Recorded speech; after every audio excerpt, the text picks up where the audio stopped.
এই বাইক হচ্ছে এমন একটা বাইক ভাই, এই বাইক যখন আপনি টান দিবেন তখন চলবে চলবে চলবে। ব্রেক আপনি করবেন, ওর থামতে ইচ্ছা হলে থামবে, আর ওর যদি থামতে ইচ্ছা না হয় তাহলে ও উড়ে যাবে।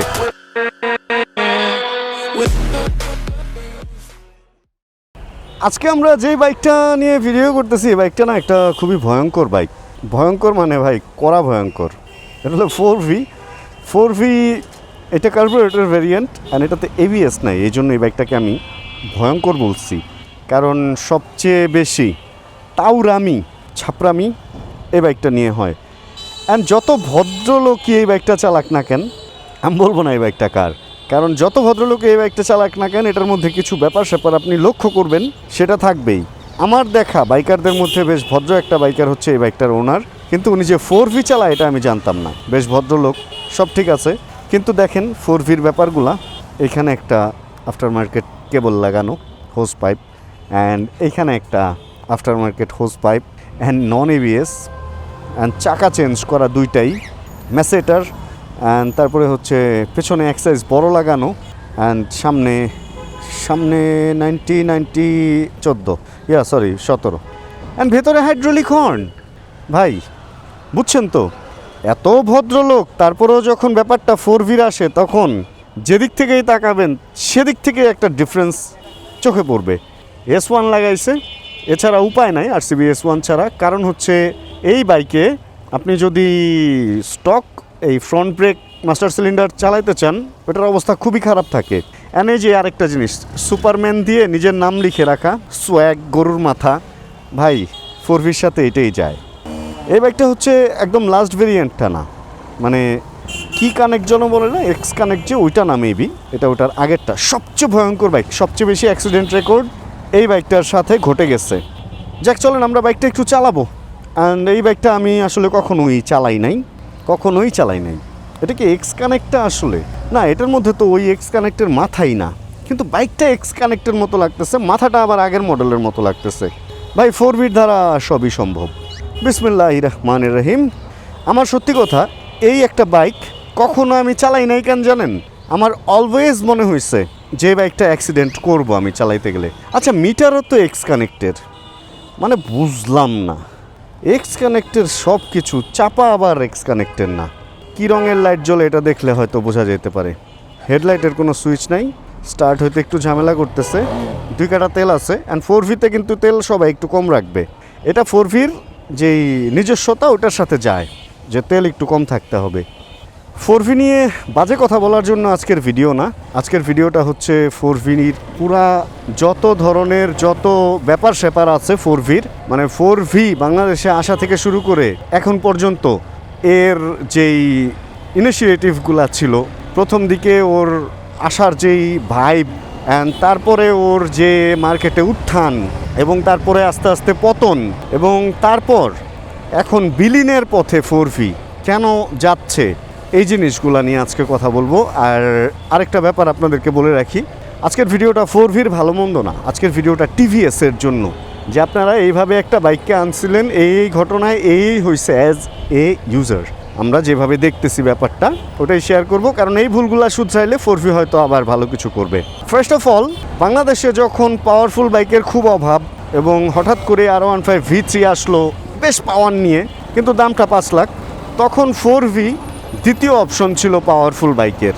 4 ভ্যালভের একটা বাইক, মোটামুটি 2 লাখের নিচে দাম বা 2 লাখের আশপাশে দাম, অ্যান্ড লুকস সুন্দর, মডিফাই করলে ভালো লাগে, সব মিলে এটাই ছিল ওয়ান অ্যান্ড অনলি চয়েস। অল্প দামে ভালো কিছুর, ব্রেকিং অ্যান্ড কন্ট্রোলিংটা আর একটু ভালো দিতে পারতো। আচ্ছা যাই হোক, ওগুলা নিয়ে আমরা কথা বলবো না। বেশ কয়েকটা ভেরিয়েন্টে বাইকটা আসছিল, একটা হচ্ছে সিঙ্গেল ডিস্ক, পেছনের ড্রাম এবং সামনে শুধু ডিস্ক, এই যে এরকম। তারপরের ভেরিয়েন্টটাই ছিল এইটা, এটার মধ্যে ছিল পেছনেও ডিস্ক সামনেও ডিস্ক, দুইটাই ডিস্ক, কিন্তু কোনো ABS ছিল না। এই ভেরিয়েন্টগুলো ভালোই চলতেছিল, কার্বোরেটর ভেরিয়েন্ট। অ্যান্ড 4V এর পরে যেটা আসে এক্স কানেক্ট দিয়ে আনে, হেডলাইটটা একটু চেঞ্জ করে, আর টুকটাক কিছু চেঞ্জ আছে। ওইটার মধ্যে যেটা করলো 4V, ওই বাইকটার মধ্যে হচ্ছে আবার ABS আনলো, এক্স কানেক্টের মধ্যে এক্স কানেক্ট ABSও আনলো, এই সেম বাইক।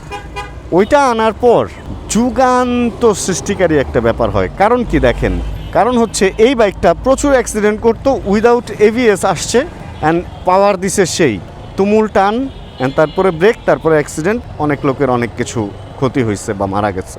এখন এবিএস সহন যখন আসলো তখন কিন্তু সেফটিটা একটু বেড়ে গেল, অ্যান্ড কার্বোরেটরের সেই র পাওয়ারটা, দামও কম। 2,08,000 টাকা এবিএস ভেরিয়েন্ট পাওয়া যেত 2 লাখের নিচে অন্যগুলা। চিন্তা করেন এই দামে এরকম জিনিস কে পছন্দ করবে না।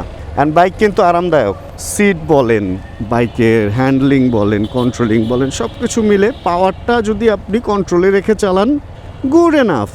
এবিএস সহটা তো আরও গুড এনাফ, এবিএসও ভালো ফাংশন করে। হেডলাইটের যে আলো দিছে এক্স কানেক্টে ভাই, বাংলাদেশে এরকম আলোওয়ালা বাইক N160 আর 250 আসার আগে আর কোনোটা ছিল না, এটাই বেস্ট ছিল। এরপরে N160 N250 আসার পরে ওগুলো আবার আরেকটু ভালো আলো দিয়ে আনছে।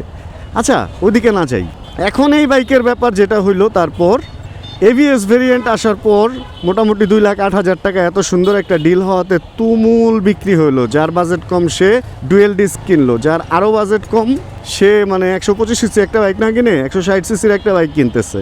ধুমায় সেল হয়েছে। আমার মনে হয় বাংলাদেশে এই সিসি সেগমেন্টে সবচেয়ে বেশি সেল হওয়া বাইক হচ্ছে এইটা, এবং সবচেয়ে বেশি মডিফিকেশন করা এবং সবচেয়ে বেশি কমিউনিটি করা, বা যারা একটু ওই টাইপের রাইডার রেস টেস করে, এই বাইকটা মনে হয় সবচেয়ে বেশি কিনছে।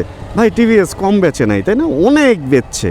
এই টাইমটা টিভিএসের শুধরানো বা বোঝা উচিত ছিল যে ভাই এই বাইকের পার্টস বিক্রি করে তো আমি ব্যবসা করতে পারবো, আমি এইটারে আরও আপডেট করি, আরও সার্ভিস ভালো দিই। টিভিএস সার্ভিসের দিকে ওইভাবে নজর দিল না। অ্যান্ড সত্যি কথা কি, এই বাইকগুলো এত কমে মানুষ পাইছে সার্ভিসে। টিভিএসের একটা জিনিস হচ্ছে পার্টসের দাম কিন্তু একদম কম না। কিছু কিছু লোক তো কথায় বলে একটা টিভিএসের বাইক যদি কেউ কিনে খুলে বিক্রি করে তাহলে ওইটার পার্টসের দাম ওই বাইকের চেয়ে বেশি হবে। ব্যাপারটা নাকি সত্য, আমি আসলে ওইভাবে হিসাব করি নাই। তো পার্টসের দাম বেশি, অ্যান্ড সব সার্ভিস টিভিএস দিতে পারে না ভাই। আমি নিজেও আপনাদের সাথে ভিডিওতে শেয়ার করছি 60 ফিট টিভিএস বা টিভিএসের যে ওদের মানে বাংলাদেশের যেটা গ্লোবাল বা এটাকে কী বলে বাংলাদেশের যেটা মেইন, ওইটাতেও আমি ভালো সার্ভিস পাই না এই টিভিএসের। টিভিএস পার্টস দিতে পারে না ভাই। একটা তার ছিঁড়ে গেলে, একটা হোস পাইপ নষ্ট হলে সেটাই দিতে পারে না। একটা বাইক কিনে মানুষ যদি এগুলা না পায় তাহলে ভাই কিভাবে মানুষ ওই বাইকটার প্রতি আস্থা রাখবে, কিভাবে ওই বাইকটা দ্বিতীয়বার কিনবে? এই হলো অবস্থা। অ্যাক্সিডেন্টের রেকর্ড তো আছেই, ওইটা মেনে নেওয়া গেছে, মানে ওইটা মানুষ মেনে নিয়েছিল যে কম দামে ভালো জিনিস ওই বাট ওনাদের সার্ভিস এবং দেখেন আপগ্রেডেশনের অভাব। এক্স কানেক্ট একটা আনছে, এরপরে আসলো এফআইটা যখন বেচলো, এমন দাম দিয়ে বানাইলো, মানে বেচলো, এত দামে কে কিনবে ভাই ওই বাইক? হ্যাঁ, এফআইয়ের মধ্যে বিভিন্ন রকম ঝামেলা হইলো, সার্ভিস ওরা দিতে পারে না। আমি নিজে ভুক্তভোগী ভাই, এটা আমি কারো রেফারেন্স টানবো না, আমি নিজে রেফারেন্স। ওরা সার্ভিস দিতে পারে না। আমার একটা বাইকের মধ্যে হচ্ছে রাইডিং মুড চেঞ্জ হয় না, ওরা এটা ঠিক করে দিতে পারলোই না। আরে ভাই এটা কেমন কথা? এটা আমার ঠিক করে হচ্ছে বাইরের এক দোকান থেকে, তাও ঢাকার বাইরে থেকে। আচ্ছা, ঢাকার বাইরের অজপাড়া গায়ের একটা লোক 4V'র মিটার ঠিক করতে পারতেছে, অথচ পারতেছে না কোন জায়গার লোক? পারতেছে না ঢাকায় যে মেইন সার্ভিস সেন্টার ওদের ওইখানে। তো এই অবস্থায় কীভাবে কি? আগের বাইকগুলো ভালো ছিল, অ্যান্ড ওরা ঠিকমতো সব মডেলও আপনাকে দিতে পারতেছে না, অ্যান্ড ধুম ধারাক্কা অন্যান্য বাইকের দাম বাড়তেছে, এই জন্য ওদের বাইকেরও দাম বাড়ায় দিতেছে। এফআইটার দাম তো সেই আকাশচুম্বী, এইগুলার দামও আস্তে আস্তে বাড়ায় ফেললো। এভাবে হইলে কেমনে কি?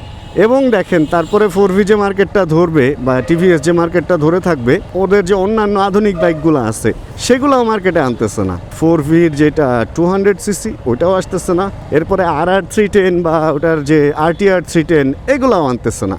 এখন ভাই এই পুরান মাল দিয়ে কয়দিন? তারপরে এই পুরান মালের মধ্যে যদি নতুন কালার বা হালকা ডিজাইন চেঞ্জ হইতো, চাকার সাইজ চেঞ্জ করতো, ইঞ্জিনের পাওয়ার একটু এদিক সেদিক করতো, তাও একটা কথা ছিল। এগুলা কিছুই করে নাই, মানে গাপ দিয়ে বসে আছে। ভাই ব্যাপারটা কি জানেন? সুন্দর একটা ফুলের বাগান জাস্ট পানি না দিয়ে টিভিএস নষ্ট করে ফেলছে বাংলাদেশে। তা নাহলে টিভিএসের মার্কেট ভালোই ছিল। মানে এটাই আসলে, আর কি বলবো টিভিএস নিয়ে। এইভাবে 4V ওর মার্কেটটা নষ্ট করলো। অ্যান্ড এখনও পর্যন্ত দেখেন যারা 4V চালায় তারা কিন্তু দ্বিতীয় কোনো অপশন খুঁজে পায় নাই 4Vকে বিট করার জন্য।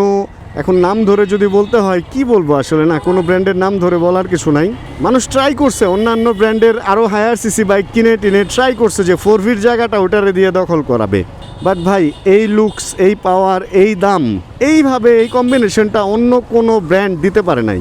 অ্যান্ড দিতে পারে নাই বলেই 4V এখনও পর্যন্ত মার্কেটে একটা সেরা জায়গায় আছে। কিন্তু এই জায়গাটা পড়ে গেছে বা পড়ে যাচ্ছে, কারণ হচ্ছে ভাই এই মাল, মানে কি বলবো ভাই, এই মাল মানে কোম্পানির গাফিলতি, আর কিচ্ছু না, কোম্পানির গাফিলতি। এখন টিভিএসের কাছে আমার যেটা রিকোয়েস্ট সব কিছুর পর, যে ভাই আপনাদের 4Vটার মধ্যে একটু আপগ্রেড করেন, ডুয়েল চ্যানেল এবিএস সহ আনেন, 200 সিসি আনেন আর আপগ্রেড করেন ভাই, সার্ভিসটা ভালো করেন সবচেয়ে আগে। আপনি একটা মানুষকে জামা দিচ্ছেন, জামা ধুইতে দিতেছেন না, পরে তো ময়লা হয়ে ওটা বৃষ্টি লাগবে, গন্ধ বেরোবে। তো আপনি একটা বাইক বিক্রি করলে সেটার সার্ভিসটা ভালো এনশিওর করতে হবে। ওটা যদি না করতে পারেন ভাই, তাহলে বিজনেস কেউই করতে পারবে না। এটার খুব বড় একটা উদাহরণ হচ্ছে এই টিভিএস, এই যে অ্যাপাচি 4V বা যাই বলেন, অনেক বড় একটা উদাহরণ, অনেক বড়। বাংলাদেশের সবচেয়ে বেশি সেল হয় একটা বাইক বর্তমানে বাংলাদেশে, মানুষ এটাকে দেখলে মানে এটার দিকে দ্বিতীয়বার তাকাচ্ছে না। 4V এক নামে, 4Vর কোনো তুলনা ছিল না, বাট এখন এই 4Vর দিকে কেউ ঘুরেও তাকায় না। ঘটনা এটা। যাই হোক, এই বাইকটাতে যদি আমরা একটু ফেরত আসি, দেখেন খুব শৌখিন হয় এই বাইকের লোকজন। এখানে একটা হর্ন লাগাইছে সে, যেটা দিয়ে এই আওয়াজ হইতেছে, আর নিচে আরেকটা সুইচ যেটা দিয়ে এই আওয়াজ বেরোইতেছে। কতটুকু শৌখিন হইলে এটা করা সম্ভব? এখানে দুইটা সুইচ, একটা হয়তো হেডলাইট আর একটা হয়তো কোনো ব্লিঙ্ক টিঙ্ক করা, মানে ট্যাঙ্ক টুঙ্ক লাগায়া, MT-15 লুকিং গ্লাস লাগায়া। 4V মানে এই ধরেন মডিফিকেশন। 4V is 4V। 4Vর কোনো তুলনা আসলে অন্য কোনো কিছু দিয়ে এটা সম্ভব না।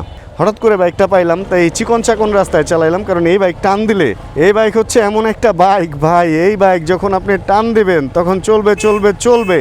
ব্রেক আপনি করবেন, ওর থামতে ইচ্ছা হলে থামবে, আর ওর যদি থামতে ইচ্ছা না হয় তাহলে ও উড়ে যাবে। এটা হচ্ছে সেই বাইক। তো আমি লাস্টে একটা কথাই বলবো, যারাই 4V চালান, কেয়ারফুল অ্যান্ড অবশ্যই গতিটা নিয়ন্ত্রণে রেখে চালাবেন, কারণ এই একটা বাইক, এটা যতটুকু পাওয়ারফুল ততটুকুই, মানে একটা কথা আছে না, যে আপনাকে যতটুকু ভালো দিবে অতটুকু খারাপ দিবে, ঠিক ওরকম এটার মধ্যে যতটুকু পাওয়ার আছে ততটুকু রিস্কও আছে। তো সাবধান।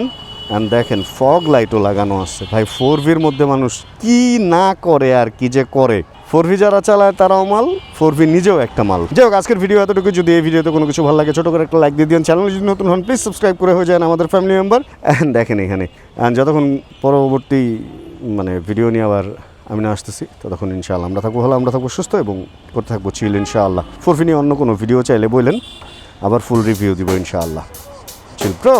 Check the mic and make sure it sound right, boys.